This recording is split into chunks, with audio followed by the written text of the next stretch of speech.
Salutations everyone and welcome to What Mattered, the show where I tell you what mattered in the news this week. Wreck-It Ralph 2 comes out next year and we finally have a title. Ralph Breaks the Internet. I don't know about you, but I didn't expect Disney to give us a movie about Ralph showing his ass to the world, but very progressive. Gross, but progressive.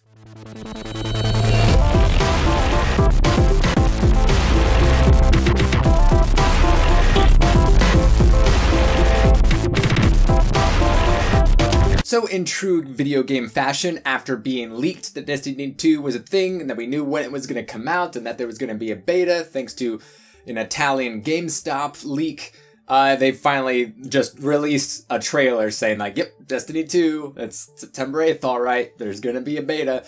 But beforehand, they had like a teaser trailer to the actual trailer. I guess that's better than when you click on a trailer and there's like a preview of the trailer before the actual trailer within the trailer. Like, why do movies do that? Anyway, a lot of it focusing on Cade and Shax and, the less more entertaining people that we know from the tower, kind of just giving us the rundown. It takes place after Destiny 1, where the Fallen took over the tower, they ransacked the city, and all your loot got destroyed. So that's their way of explaining why your loot isn't going to carry over, which I don't think it should. Obviously, it's going to be a brand new game, and it's not going to be running on an old platform. Hopefully, we're going to have a much bigger variety of loot, and loot has a bigger impact on the game, because it really didn't in Destiny 1, because there was just, you need to get one of these few weapons, if you're in this class, one of this armor, and it was just way too, like, you have to optimize it. There wasn't like in Diablo 3, which just, there's so many sets that are,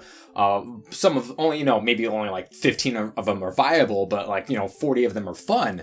So, hopefully they definitely make a huge tweak to, the quasi RPG leveling system, make that a little bit more, I don't know, make it seem more class-based than it was in the first game, and make the loot matter and differ. But the commercial did focus a lot on Cade, especially since he got so much popular after the DLC came out, and our favorite Nathan Fillion voiced robot was, a bit of a wisecracker, and everybody really loved that performance. They've definitely amped that up. They're really playing into Cade's personality more, that we saw some shades of in the DLC for Destiny in year 2.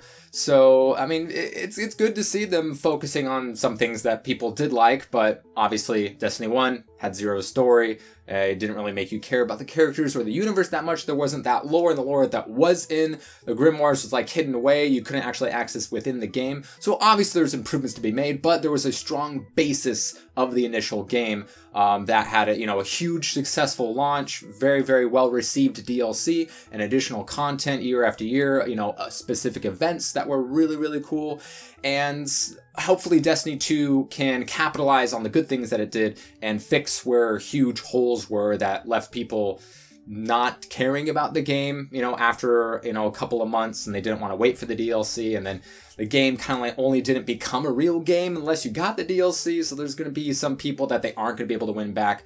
But the people that really liked Destiny or still like Destiny are obviously going to like Destiny 2. And I think that's really all that Bungie needs financially, but if they want to be a bigger success, they're going to have to change a lot of things about the initial game that was promising, good groundwork, but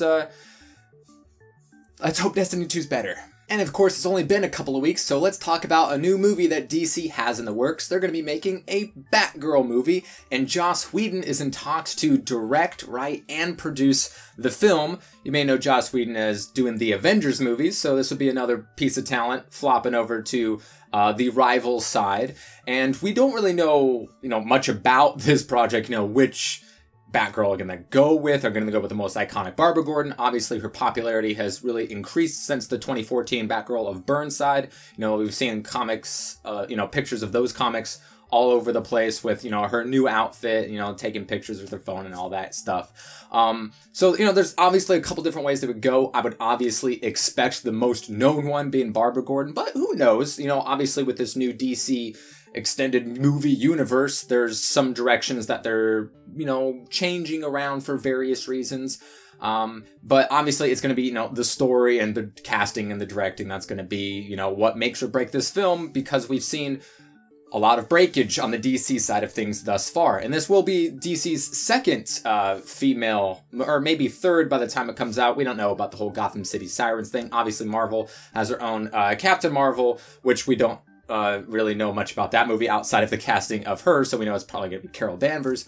But yeah, another girl-centric figured superhero movie, and this one, once again on DC, and it's a hero, and not one of the more, I would say, popular heroines throughout comics, because I feel like Batgirl is kind of a boring character, but once she became the Oracle, she became, like, super important, and, like, she was able to utilize her talents in a much better way to help out the Bat family, and, you know, obviously the rest of the Justice League and DC Universe. But obviously Batgirl has, you know, her fans and that research and popularity from the comics. So there's a lot of different directions that they can go here. You know, whether they have some sort of connection with Ben Affleck's Batman is yet to be seen. I'm sure we'll hear a lot more about this in like 2 years. So a heroine, however, that we do know a bit more about her movie this week. We got some screenshots from the Lara Croft movie. We're starring Alicia Vikander, so we got, you know, based off of the reboot, or at least, you know, inspired of. They're not taking the exact story from what we've seen from the synopsis, where she's 21 and it has some sudden urge to investigate her father's death, so she goes out to an island and obviously shit goes down. But, like, she very, very much looked like the new rebooted Lara Croft with the, you know, the climbing hook, you know, the bandages and like her outfit, and it's all grungy and everything like that. So it looks super cool and promising, you know, if it's what we get. Obviously, if her girlfriend Sam isn't there, that would be a huge letdown to many fans, including myself. But regardless, everyone always wants to put their eggs in the next video game movie basket. Is like, is this going to be the first good one? Well, a lot of people were hoping with Assassin's Creed, because there was such good story and action to build off of, and they just squandered all that away and had like the weirdest ending to any movie I've seen in the past 10 years. That was like, what happened in that movie? But here we're going to have a movie that is almost solely, at least in most games, and even the more recent ones where she has people to interact with, focused on one particular person in a survival area. So it's different. And we have a really good actress, and a property that has had some box office success. Obviously, with the Angelina Jolie, Lara Croft movies did actually better than almost every other. Actually, I think the second one is actually still the best box office wise. So they've made money, obviously, with star power of Angelina Jolie, but let's face it, those movies were terrible. And hopefully everything lines up, and this is going to be the one. Otherwise, we're going to be like, so when's that Watch Dogs movie? Because maybe just a great, you know, action movie can do it. So here's hoping.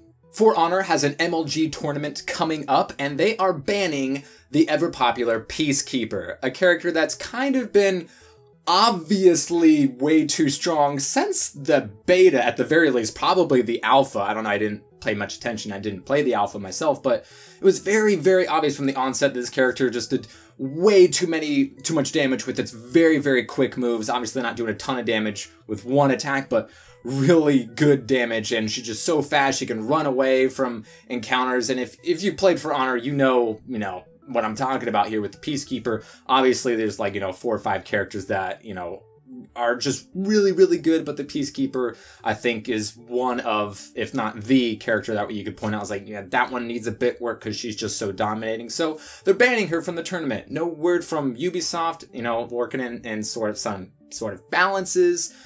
We did see, I think, a few changes after the beta going into the actual launch of the game, but I don't believe we've had any major changes in the game since, when it comes to, character balance, damage, and speed, and, the rage mode and all of that awesome stuff. Fun game. Some of the characters are kind of annoying to fight, and the Peacekeeper is one of them. So, and obviously the esports scene of For Honor on the PS4 and Xbox One don't seem to have really any objections to this. So, if a problem like this is as glaring as it seems to be, then Ubisoft should make a change, because it would be nice to see, a character that's more balanced and just another character that would be, able to be played in the tournament. Otherwise, your super fast lady with the death mask is going to be banned for a while. During Star Wars Celebration on April 15th, we will get our first look at Battlefront 2. Now, we've known that there's going to be a Battlefront 2 for almost as long as Battlefront 1 has been out. So it's obviously not a surprise. We knew that they were working on it. It wasn't really a secret, but they also didn't try to hold back the knowledge that there was this forthcoming. So we're finally going to get probably a trailer, most likely a release date, most likely somewhere in November, very similar to what we had with the first Battlefront game prior to The Force Awakens, and this one's going to be, obviously prior to Episode 8. Obviously no word on, is this still going to be in the original trilogy? Is it going to be prequels? Is this going to have, more Rogue One content? Or is this going to be during, after, or before The Force Awakens? We don't know any of that. I'm sure most of those questions will be answered when we get that first reveal on April 15th. But like I said, we can assume this will come out, somewhat briefly before the movie comes out this year in December, and that there will probably be an open beta as well. And the first game was just so much fun. A lot of people gave it shit because it didn't have a great, offline experience or, single player mode or blah, blah, blah. And it didn't have like space starfighter battles. But the game that was there was really good and worth $60 to me, and I played it a lot. Not as much as I would want to, but it was a really good game and still one of the best looking games made in history at this point, so I'm excited. Anywho, that is what mattered this week. If you'd like to know what matters in the future, hit the subscribe button when these videos comes out every single Saturday. Hope you all enjoy. Leave your comments below about anything that I mentioned this week. Follow me on Twitter if you want. That link is down there as well. And I'll see you all next time.